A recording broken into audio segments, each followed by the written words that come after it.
আসসালামু আলাইকুম দর্শক, কেমন আছেন সবাই? আশা করছি ভালো আছেন। আমিও আলহামদুলিল্লাহ খুব ভালো আছি। আজকে আপনাদেরকে আমি বানিয়ে দেখাবো সাজের পিঠা। অনেকে এই পিঠাটাকে আবার ডিম পিঠা বলে। তো যে যেটাই বলুক, এই পিঠাটা কিন্তু খেতে অনেক ভালো লাগে।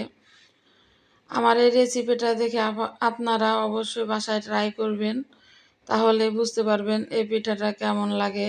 আর বাসায় বানানোর পর আপনাদের কাছে এই পিঠাটা কেমন লাগলো আমাকে কমেন্ট করে জানাবেন। তো আমার এই ভিডিওটি যদি আপনাদের ভালো লাগে তাহলে প্লিজ একটা লাইক দিয়ে আমার চ্যানেলটিকে সাবস্ক্রাইব করে দেবেন, আর পাশে থাকা বেল আইকনটি অন করে রাখবেন। তো এখানে আর কথা না বাড়িয়ে চলুন মূল রেসিপিতে চলে যাই। এই পিঠাগুলো বানানোর জন্য প্রথমে আমি এখানে দিয়েছি 1 কাপ পানি। পানিটা বলক চলে আসছে। এখন আমি দিয়ে দিলাম 1 চা চামচ লবণ। এবার দিয়ে দিলাম 2 কাপ ময়দা। ময়দাটা সেদ্ধ হয়ে গেলে আমি চুলা থেকে নামিয়ে ঠান্ডা হতে দেব। একদম গরম থাকা অবস্থায় সব কিছু এখানে দেয়া যাবে না। তো ময়দাটা ঠান্ডা হয়ে গেছে। এবার এখানে দিয়ে দিলাম 1 চা চামচ বেকিং পাউডার, 1/3 কাপ নারকেল কোরানো। এখানে আমি নারকেলটা কুড়িয়ে রেখেছিলাম, সেটা এখানে দিয়ে দিলাম। এখন দিচ্ছি 1/3 কাপ গুঁড়া দুধ। এখানে আধা চা চামচের মতো এলাচের বিচি আমি গুঁড়া করে রেখেছিলাম, সেই এলাচের বিচিটা এখানে দিয়ে দিলাম। এখন দিয়ে দিচ্ছি 1 টেবিল চামচ ঘি। এখন দেব 1/4 কাপ বাদাম।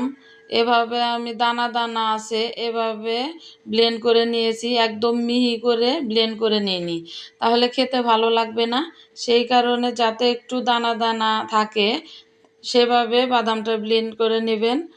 এবার এখানে দিয়ে দিব 2টি ডিম। সব কিছু এখানে দেয়া হয়ে গেলে আমি খুব ভালোভাবে এই ডোটা তৈরি করে নেব। এই ডোটা একদম সফট করে তৈরি করে নিতে হবে। তবে শুরুর দিকে এই ডোটা যখন আমি হাত দিয়ে তৈরি করে নিচ্ছি তখন কিন্তু হাতের সাথে লেগে থাকবে, এতে ভয়ের কিছু নেই। আস্তে আস্তে দেখা যাবে অনেকক্ষণ ধরে যখন আপনারা মথে নেবেন তখন হাত থেকে এমনিতেই ছেড়ে আসবে। আর যদি ডোটা বেশি আঠালো হয়ে যায় তাহলে 10-15 মিনিট এভাবে মথে নেওয়ার পর হাতের মধ্যে একটু তেল মাখিয়ে নেবেন। তেল বা ঘি যে কোনো একটা মাখিয়ে নিলেই হবে। তখন দেখবেন হাত থেকে এমনিতেই ডোটা ছেড়ে যাবে। তো দেখতেই পাচ্ছেন ডোটা আমার হাতের সাথে একদম লেগে লেগে আসছে আর নরম নরম মনে হচ্ছে। আসলে ডোটা নরম হয়নি, ডোটা একদম পারফেক্ট হয়ে যাবে। তো আমি বেশ কিছুক্ষণ ধরে ডোটা মাখিয়ে নিলাম। এখন দেখুন একটা সফট ডো তৈরি হয়ে গেছে। এখন আপনাদের আমি একটু দেখিয়ে দিচ্ছি আমার এই ডোটা কেমন হয়ে গেছে, দেখতেই পাচ্ছেন। তো এখন একটা সাইডে ডোটা রেখে দিয়ে আমার হাতে একটু তেল মাখিয়ে নিয়েছি। এবার আমি যে সাজটা দিয়ে পিঠাগুলো বানাবো সেই সাজের ভিতরেও তেল মাখিয়ে নিয়েছি। এই সাজ দিয়ে আমি পিঠাগুলো বানাবো। আমি প্রথমে দুইটি পিঠা আপনাদের বানিয়ে দেখিয়ে দিচ্ছি আপনাদের সুবিধার্থে। তো এই সাজটা কিন্তু আমি নিজেই বানিয়েছি মাটি দিয়ে। আপনারা যদি সাজের ভিডিওটা চান তাহলে বেশি বেশি কমেন্ট করবেন, আমি আপনাদের সাথে এই সাজের ভিডিওটাও শেয়ার করব। এই সাজ দিয়েই যে পিঠাগুলো তৈরি করতে হবে এমন কোনো কথা নেই। আপনাদের হাতের কাছে যে কোনো ধরনের সাজ থাকলেই হবে, বা যদি সাজ না থাকে আপনারা চাইলে যে কোনো ডিজাইন করে পিঠাগুলো বানিয়ে নিতে পারবেন। তো আমার সবগুলো পিঠা এখানে হয়ে গেছে। পিঠাগুলো ভেজানোর জন্য যে শিরাটা প্রয়োজন হবে সেই শিরাটা আমি এখানে তৈরি করে নিচ্ছি। এখানে প্রথমে আমি নিয়ে নিচ্ছি 4 কাপ চিনি, সেই সাথে দিয়ে দেব 3 কাপ পানি। এখানে খুব বেশি ঘন শিরাও হবে না, আবার খুব বেশি পাতলা শিরাও হবে না, এটা মাঝারি ধরনের শিরা তৈরি করে নিতে হবে। আমি একটু দেখিয়ে দিলাম যে শিরাটা কেমন হবে। তো শিরাটা হয়ে গেছে। এবার একটা প্যানে আমি 1 কাপ তেল দিয়ে দিলাম। তেলটা গরম হয়ে আসলে এখানে দিয়ে দিব পিঠাগুলো। তো আমি একটা একটা করে পিঠা এখানে দিয়ে দিচ্ছি।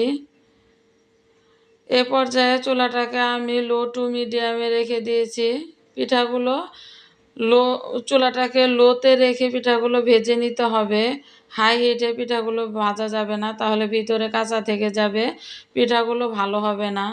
তো দেখতেই পাচ্ছেন আমি এভাবে একটু লাল লাল করে পিঠাগুলো ভেজে নিচ্ছি। একদম পুড়িয়ে পিঠাগুলো ভাজা যাবে না। তো আমি এখন তেল থেকে পিঠাগুলো উঠিয়ে নিচ্ছি। এখন গরম থাকা অবস্থায় এই শিরার ভিতরে পিঠাগুলো আমি ছেড়ে দিলাম।